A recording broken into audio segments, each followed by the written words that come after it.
Saudaraku, Paulus memberikan penegasan kepada orang-orang Galatia. Kalau kamu sungguh-sungguh ingin merdeka, Kristus sudah memerdekakan kamu. Jadi berdirilah teguh dan jangan lagi mau dikenakan kuk perhambaan.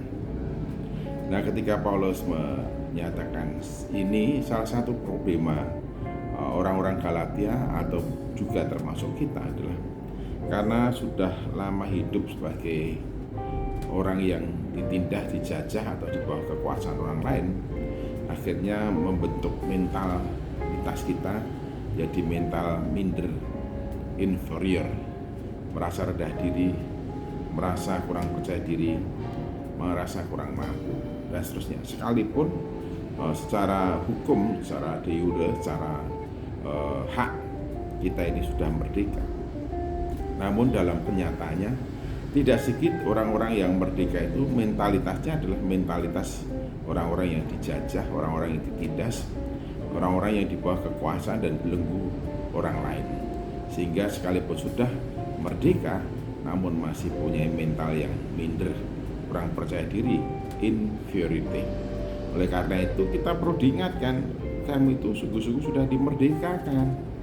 Mestinya kamu hidup sebagai orang merdeka. Kamu mempunyai hak yang sama dengan orang lain, tidak berada di bawah belenggu, penindasan, kuasa orang lain. Kita sudah diangkat pada posisi yang sama dengan orang lain.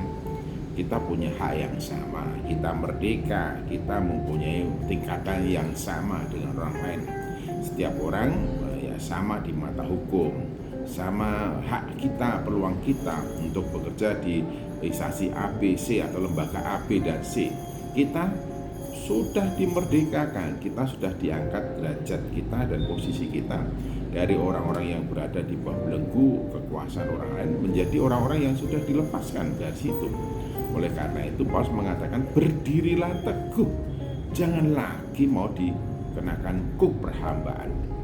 Nah, inilah yang sulit sekali seringkali diatasi.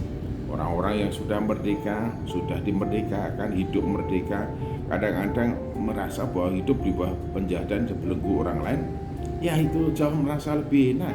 Sudah dimerdekakan, hidup berada di bawah bendera merah putih, masih pasang-pasang juga bendera negara lain yang dulu menjajah dan menaklukkan, menindas kita. Itu kan mentalitasnya sudah terbentuk bahwa memang pada dasarnya kita sudah dibentuk pada posisi berada di bawah kuasa wibawa orang lain. Ini masalah yang harus diperbaiki dan harus dipahami bersama. Kita sudah dimerdekakan dari dosa. Kita sudah bukan lagi hamba dosa. Kita sudah dibebaskan dari kuk perhambaan. Kita sudah menjadi orang merdeka, tidak lagi hidup di bawah aturan-aturan yang dilahirkan oleh orang-orang yang tidak bertanggung jawab atau oleh dosa. Tapi kita semestinya sudah berada di bawah posisi hidup sebagai orang yang benar, hidup di dalam kebenaran, menjadi abdi kebenaran, hamba kebenaran dalam kehidupan kita.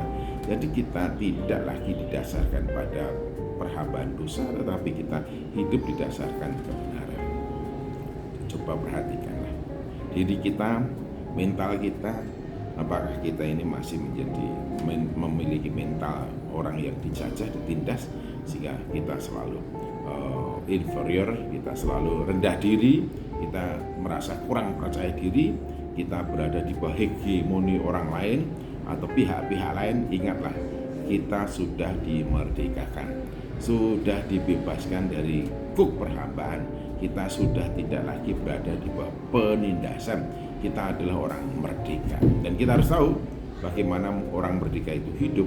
Dikatakan oleh Tuhan Yesus di dalam Yohanes pasal ke-8 ayat 30-31, kalau kamu tinggal di dalam firman-Ku, kamu benar-benar adalah murid-Ku, kamu tahu kebenaran, dan kebenaran itu akan memerdekakan kamu. Jadi kalau kita sudah dimerdekakan, kita sudah tidak ada lagi di bawah kuasa dan belenggu dosa. Kita adalah murid Kristus, kita diangkat oleh Kristus untuk hidup di dalam kebenaran.